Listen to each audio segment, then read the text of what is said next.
Among the cycling community here in Los Angeles, there is a tale of an almost mythological construct, a bicycle highway stretching from Pasadena to Los Angeles, dating back from an era before the dominance of the automobile. For cyclists who are accustomed to the city's harsh conditions and outright neglect towards their mode of transportation, the California Cycleway is a symbol of what could have been, a paradise lost to time. The actual reality of the California Cycleway is almost unrecognizable by comparison. The story behind this fabled piece of history is a story of failure, of costly mistakes, of one man's foibles, and decades of myth making. Few people know the myth, and even fewer people know the real truth behind it. Before I start, I just want to take a moment to plug my Patreon. If you enjoy these videos, please show your support by subscribing so that I can continue to make them. Paying subscribers get early access to all of my videos. Plus, I have a new video on there that's exclusively for the Patreon, where I talk about a recent visit to Orlando, Florida. Here's a sneak peek of that. Giant golf ball. Giant golf ball. Sparkly golf ball. Giant golf ball. Giant golf ball. Giant golf ball. Giant golf ball. Giant golf ball. Giant golf ball. Ooh, a boat. Glowing golf ball. I also want to thank Eric Brightwell, who wrote an excellent and extensively researched article about the California Cycleway on his blog, Nobody Drives in LA, which I'll be linking to in the description below. If it hadn't been for his article, I honestly don't think I would have been able to make this video. So a huge thanks to him. Please go follow his work. Now, on with the video. In the 1890s, the United States was gripped by a bicycle craze. This came about in large part thanks to the invention of the safety bicycle, or what we would just call a bicycle today, which were much more practical and safe compared to earlier forms like the penny farthing with its giant front wheel. Aside from the novelty, bicycles in the 1890s offered a level of freedom and mobility that was then unmatched by any other mode of transport. Automobiles hadn't been invented yet. Horses were too expensive for most people to own or take care of, and trains or streetcars ran on their own schedules. Having a bicycle suddenly opened up the entire town or even the entire region to you. Riding clubs became very popular, especially for short outings into the countryside. At the same time, Pasadena was experiencing a tourism boom, fueled by the completion of the Santa Fe Railway through Pasadena in the 1880s. The city quickly took on an identity as a wealthy resort town, with luxury hotels, mountain scenery, good weather, and clean air. In the midst of these twin booms, a local figure named Horace Dobbins proposed something novel. Dobbins promised to build an elevated tollway connecting Pasadena to Los Angeles, built specifically for bicycles. Across the country, the bicycle craze had actually fed into a growing political effort called the Good Roads Movement, which resulted in a lot of stretches of paved roads for cyclists to enjoy. Dobbins was basically just proposing the next logical step, a toll road. In 1897, with the investment of some local businessmen, Dobbins purchased a right-of-way going from the Hotel Green in Pasadena down along the Arroyo Seco to a spot in what is now Montecito Heights. This fell short of his promise to go all the way to the Plaza of Los Angeles, but this right-of-way still covered 6 miles of the proposed 9-mile completed length. The next year, he secured the necessary permits, and in 1899, construction on the California Cycleway began.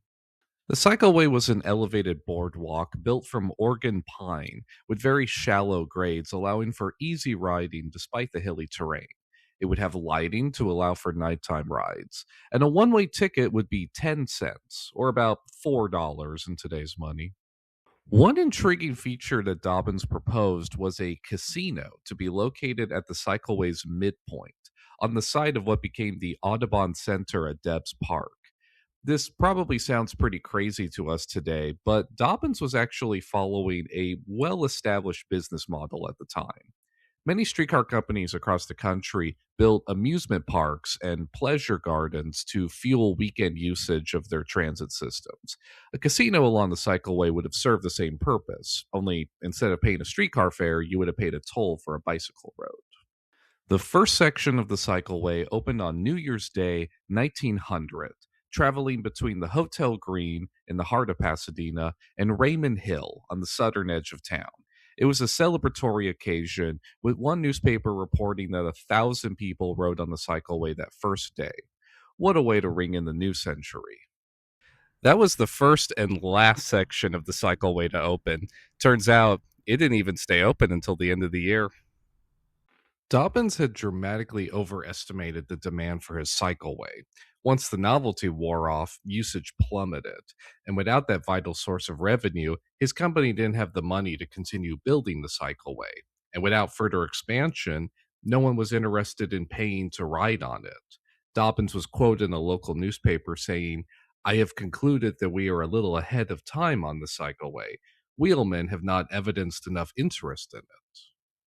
Part of the problem was that the bicycle craze had started to cool off by 1900, although automobiles were still a long way from becoming common. Now, there was a more pressing concern with the cycleway, and that was that it was essentially a bridge to nowhere. You see, Raymond Hill was home to a magnificent hotel overlooking town called the Raymond Hotel, which was Pasadena's first luxury hotel. It even had its own little train station at the base of the hill where the power plant sits now. The Raymond was very prestigious, playing host to wealthy and important visitors. It made sense as a destination for the cycleway. The problem was that the Raymond had burned down back in 1895. On Easter Sunday of that year, the entire hotel burned down in a massive conflagration that somehow miraculously took no lives. The owner got to work rebuilding the hotel, but it wouldn't reopen until 1901. And this is where we get to Dobbins's baffling decision to open up the cycleway in 1900, or to build it to not even the Raymond Hotel, but the smoldering ruin of the Raymond Hotel. And it's not like, oh, they started construction on it and then the hotel burned down while they were working on it. No, it already burned down. They knew perfectly well what they were getting into. The cycleway was a private venture. It needed a source of revenue in order to keep it going. And it wasn't going to get that revenue if it didn't go somewhere that people would actually want to go. Like, think about this. If they had just waited until the hotel had reopened, then the cycleway would have had a dedicated source of funding from the get go. I'm sure hotel guests would have loved the novelty and relative exclusivity of a dedicated bicycle road that would take them right into the middle of town. And because the hotel catered to wealthy tourists, they wouldn't have minded paying the toll. If cyclists wanted to ride to the southern edge of town, they could just ride down Fair Oaks Avenue, which was a fairly quiet street at the time, and it didn't charge a toll, didn't require you to lug your bike up to an elevated structure, and let you ride under the shade of trees rather than over them. The cycleway, in its limited form, just didn't offer any real utility to Pasadena's cyclists. In 1901, the city of Pasadena announced that it intended to construct a central park on the block south of Hotel Green, to be named Central Park. This was where the northern entrance of the cycleway was located.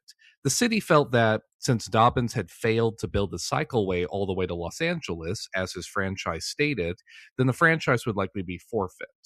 After negotiating with the city, Dobbins relinquished the northern entrance of the cycleway, which was demolished to make way for Central Park. The Raymond Hotel reopened, but now there was no way to access the cycleway from the Pasadena end. On top of that, a couple years later, the path south from Raymond Hill was blocked when the Pacific Electric built a new streetcar line along Fair Oaks. A new bridge was built over the railroad tracks to carry streetcars into Pasadena. This posed a new obstacle for the cycleway to work around in order for construction to continue. But probably the biggest problem that befell Horace Dobbins's cycleway is that it was Horace Dobbinson's cycleway. Horace Dobbins was many things, but an accomplished businessman does not seem to be one of them.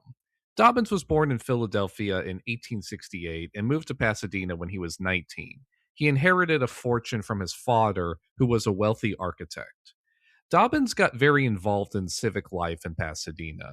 If you look at his Wikipedia page, which was clearly copied from somewhere else, you'll find a long list of local organizations that he was involved in and served on the boards of: the Americas Club, the Chamber of Commerce, the Board of Health, the Hospital Board, the Tournament of Roses, Agricultural Park, the Country Club. He got elected to the Pasadena Board of Supervisors, basically the precursor to the city council, and was appointed by his fellow board members to be mayor of the city for 1 year.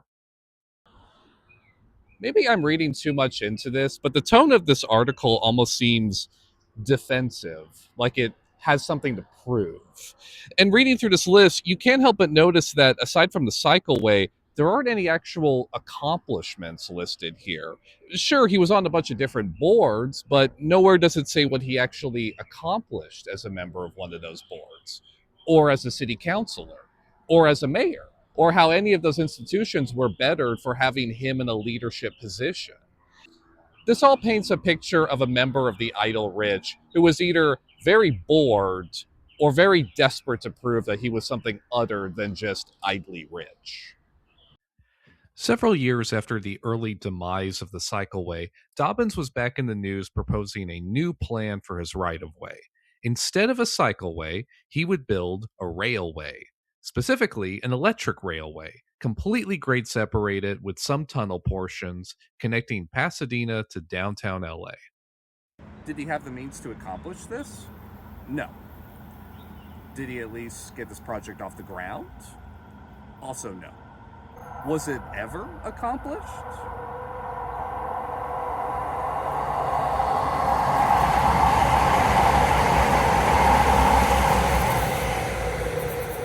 I suppose, yes, 100 years later, by people who were not named Horace Dobbins.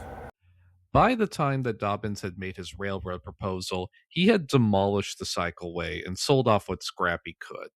In the 1910s, he sold off his right of way, which was gradually broken up, sold off, and developed. In Pasadena, the right of way was turned over to the city, which turned the vast majority of what had been the only operating portion of the California Cycleway into Edmondson Alley, which runs between Central Park and the Pasadena Power Plant on Glenarm Street. And thus ended the California Cycleway. But the myth of the Cycleway was just beginning. Dobbins lived out the rest of his life in prosperity, passing away in 1962 at the respectable age of 94. In his obituary, he was referred to as the president of the California Cycleway Company. His death came just before the country entered a renewed period of interest in bicycling, owing in part to the environmental movement and the oil crisis of the 1970s. And this is where the legend of the Cycleway seems to have started. Journalists, amateur historians, cycling advocates gradually began finding out about the Cycleway from archival photos and spreading the word. Eventually, proposals began cropping up to revive it. In the 1980s, the Arroyo Seco bike path was constructed between York Boulevard and the Montecito Heights Community Center. There's been the occasional call to expand it, sometimes while evoking the spirit of the Cycleway, but nothing has really come of it so far. But as the story of the Cycleway spread, the true history of it became distorted. People would find the map of its proposed route and mistake it for a map of a completed project, a misconception only fueled by the photographs of what little had been completed. People whose knowledge of the Cycleway was already shaky to begin with would share what they heard with neighbors or other cycling enthusiasts, and in that game of telephone, those people would then tell half-remembered anecdotes. I want to illustrate just how confusing it was for me to do research on the Cycleway and how much conflicting information is out there. And that confusion can be perfectly illustrated through the work of one man. That man's name is Dan Koppel. So when you're doing exploration in Los Angeles, you don't want to walk into people's backyards too much. That could get dangerous. I mean, someone could shoot you. Koppel is a writer, newspaper columnist, and cycling advocate who developed a deep fascination with the California Cycleway. He appeared in a documentary film called Bikes versus Cars, where he talks at length about the Cycleway. This documentary is significant to me because it's actually where I first heard about the Cycleway. And it's really where you can see the myth of the Cycleway in its purest form. When you see that picture, you can't help but wonder what it would be like if every freeway in Los Angeles was a bicycle freeway instead of a car freeway. In the film, we see Koppel hop a fence to walk along a right of way that he claims was a portion of the cycleway in South Pasadena, just above the 110 freeway. They're just living side by side, and this dream of the cycleway here, forgotten, abandoned, closed off by fences, and it's really not hard to kind of look up and see the tracks above you and hear the sound of the bicycles against the boardwalk and imagine what it would be like to be on it today. We also see him walking around Montecito Heights near Heritage Square, claiming that the cycleway once came through this neighborhood. There used to be a bicycle freeway that ran through here. Do you know anything about that? To be clear, there was not. And the right-of-way in South Pasadena that he explores seems to have actually been part of the route of the Los Angeles Terminal Railway, which predated the cycleway and which we can see labeled on this old Thomas Brothers map. Bikes versus Cars came out in 2015, and that same year, Koppel had an essay published where he tried to trace the routes of the cycleway. Here, he claims that it went at least as far as the Costin Ostrich Farm, which sat on the border between South Pasadena and the city of LA. This is a more modest claim than what he makes in the documentary, but it still isn't true. In the essay, Koppel cites an old property map which showed the right-of-way that Dobbins secured for the cycleway, and it seems like Koppel mistook this for completed sections of the cycleway, which, hey, an honest mistake. And to Koppel's credit, he seems to have eventually realized it because in 2019, he was interviewed for a Curbed LA article about the cycleway, where he specifically says that it didn't get much further than the border between Pasadena and South Pasadena, i.e., Raymond Hill, but that the right-of-way extended down to Avenue 43, which is almost exactly where we see him in the documentary. So he got it right in the end. Kudos to him. But you can see how all of this just kind of muddies the waters. All it took me was a little cursory Google searching to find all of these different pieces of conflicting information from the same guy. And really, what are you more likely to remember? A documentary with poignant music and a passionate local activist, or some random news article from a now defunct publication? This confusion over the actual length of the cycleway carries over into the Wikipedia page, which does accurately state that it didn't extend past the Raymond Hotel. Nevertheless, the first sentence of the article reads, "The California Cycleway, opened in 1900, was a 9-mile, 14-kilometer elevated tollway built specifically for bicycle traffic." No, it was a 1-mile elevated tollway built for bicycle traffic. The other 8 miles weren't built. In the mythologizing of the cycleway, you often find people pointing the blame for its demise at the rise of the automobile. And when the car came along, everything got squashed. Sometimes people will even say that its route became the Arroyo Seco Freeway. And for those of us accustomed to stories about the dismantling of the streetcars, blaming cars gives us a nice, simple villain. But automobiles still weren't common in 1900 and wouldn't be for years to come. They were still just a plaything for the rich. The mythologizing of the cycleway also resulted in the mythologizing of Horace Dobbins. In these accounts of the cycleway, Dobbins is often referred to as a visionary, as ahead of his time. But in fact, he was very much of his time. And while he certainly had visions, he lacked the practical experience needed to actually execute them. The irony of the California Cycleway is that it took on a far greater importance in death than it ever achieved in life. For cyclists and advocates who are routinely starved of safety or dignity, the California Cycleway has been something to latch on to, a dream, a symbol, a vision of something better. But LA cyclists deserve something better than the Cycleway. They deserve something real.